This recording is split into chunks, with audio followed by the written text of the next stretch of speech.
pare ko, meron na naman pumalag sa atin sa 3 minutes challenge sa pangalawang pagkakataon. Si Sir RJ yung pumalag sa atin. Sana manalo ka sir. Anong tingin mo sir? Kaya mo ubusin niya sa loob ng 3 minuto? Hindi ko masasabi pero kakayanin ko. Sir! Gagawin ko yung best ko.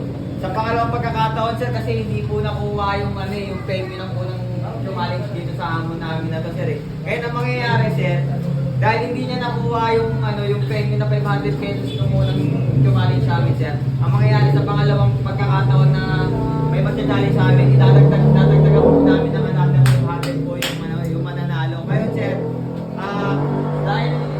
dahil pumalag si sir sa challenge natin, ito yung uubusin niya. Isang malaking ulo, tas dinakdakan, 3 rice, tas isang soft drinks. Dapat maubos si sir sa loob ng 3 minuto ulit sir. Ibibisikin lang natin yan. Ano sir, kaya niyo na sir? Simulan na natin. Simulan na natin. Simulan na natin. Wait lang sir, awarasan ko lang pa.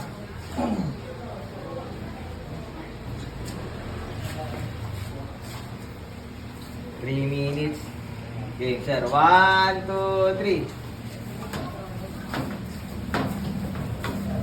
Ang basic na naman ni sir.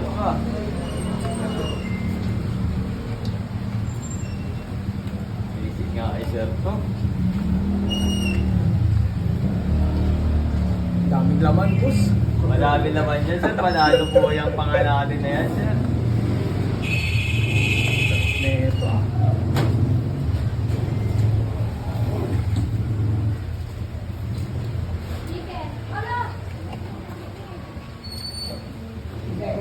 Galing mo si basic. 2 minutes.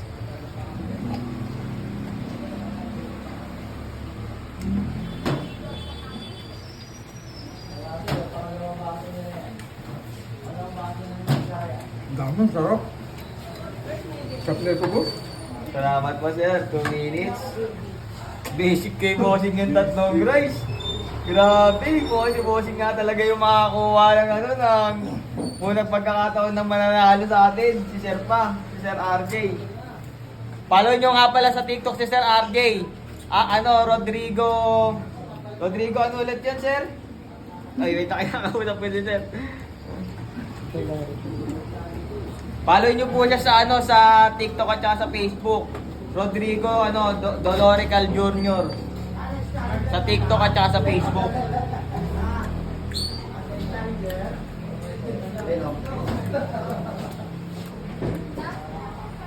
One minute sir, 1 minute. Uy, malapit na pare. Basic kay sir, basic.